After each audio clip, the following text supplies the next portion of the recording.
boleh lagi ada janda nggak punya rumah, rumahnya dibangunin, standarnya jangan 20 juta. Kenapa saya nggak setuju rumah rakyat miskin standarnya 20 juta? Kenapa saya nggak setuju kloset orang kaya harganya 150 juta? Jam tangan menteri harganya 2 miliar. Benar kan? Saya nggak setuju. Kalau Anda bangun rumah rakyat miskin hanya 25 juta, itu penghinaan. Bangun minimal 150 juta. APBN-nya mampu. Mampu. Kenapa? Daripada dibangun BTS 8 triliun hilang habis. Jangan tahu. Daripada dipakai dana rutin kementerian bertriliun-triliun pakai sewa jet pribadi, mending bangun rumah rakyat miskin, orang-orang janda. Saya katakan bohong kalau orang mengatakan APBN-nya tidak mampu.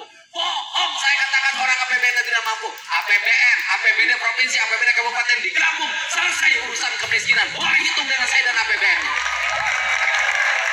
Jadi yang bilang nggak mampu siapa? Yang takut kehilangan jatah proyeknya. Saya kagum sama Pak Daruri. Begitu masuk saya lihat nasi dusnya rapi. Anda kagumi pemimpin seperti itu. Begitu dibuka, saya langsung makan. Ini apa? Nasi bakar. Nasinya hari ini terbakar. Besok hati kalian yang aku bakar. Senang. Begitu masuk tendanya rapi. Ini ciri anggota dewan yang memuliakan rakyatnya, yang memuliakan pemimpinnya. Dibanding dikumpulin pakai kaos harganya 25.000, bininya pakai baju harganya 15 juta. Saya nggak setuju rakyat dikasih kaos murah, nggak setuju. Itu penghinaan. Dipakainya 5 tahun terus nggak berhenti. Nanti anggota dewan kasih tuh rakyat kaosnya harganya 100 ribuan. Benar nggak? Nah, untuk itu, karena itu tugas terberat, saya katakan, Pak Prabowo bilang, ada yang disebut paradok Indonesia. Apa itu paradok Indonesia? Emas kita penghasilannya tinggi, bauksit tinggi, nikel tinggi. Duitnya kemana? Batu bara tinggi. Duitnya kemana? Duitnya ke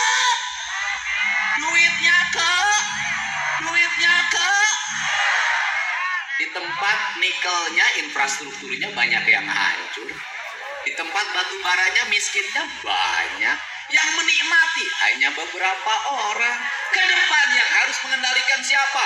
Sempurnakan hilirisasi yang digagas oleh Pak Jokowi. Nanti sempurnakan pajaknya, jangan ditilep sebagian. Setelah jadi uang pajak, duitnya didistribusikan, nanti dibagi. Desa berapa, kabupaten berapa, provinsi berapa, pusat berapa. Jangan dibikin tergantung semuanya sama pusat. Capek. Mending kalau punya anggota DPR-nya baik kayak Pak Daruri. Kalau enggak, ngemis sama pusat. Negara bukan punya pusat. Negara adalah desa yang terhampar di seluruh Indonesia. Itulah pemilik saham terbesar negara. Betul nggak? Betul nggak? Nanti diatur. Saya sudah hitung itu. Saya dengan Pak Prabowo pernah ngitung. Didi, kata Pak Didi, nyelesain kemiskinan pertanian gimana? Gampang, Pak. Bagaimana? 1, pupuk jangan dibikin susah-susah.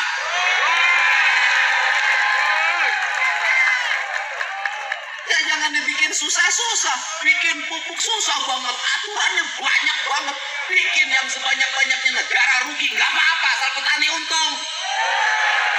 Betul, 2, saya katakan, setiap buruh tani harus punya sapi.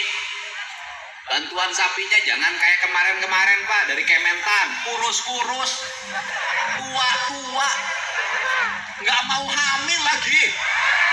Itu saya bagiin sampai 2 tahun ke saya, Pak, nggak sanggup. Kenapa? Sapi saya nggak bunting-bunting. Mungkin sama kamu lakinya kurang.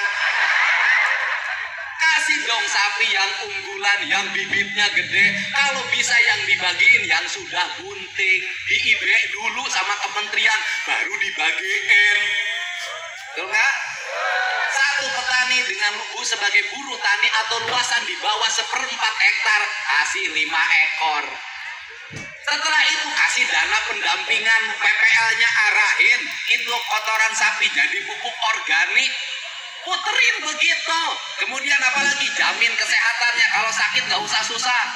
Bener rakyat pakai BPJS, bener, tapi banyak yang BPJS-nya nggak bisa bayar. Saya tuh, kenapa Kang Deddy ngomong gitu? Tiap hari aku ngurus yang begitu. Masuk rumah sakit, BPJS nggak ada, bayar dulu.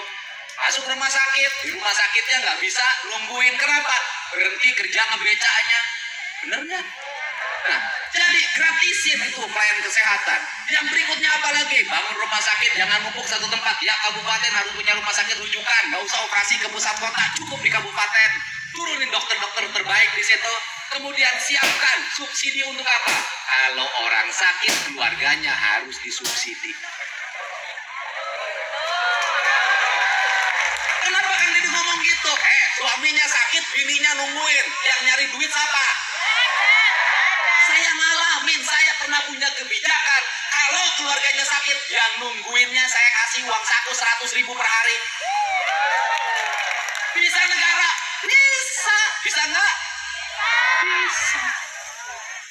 Sekolah bikin perguruan tinggi udah dirancang oleh Pak Prabowo, kan sekarang sudah ada politeknik di NTT.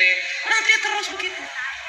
Nah, kemudian kalau itu dilakukan, kemiskinan selesai.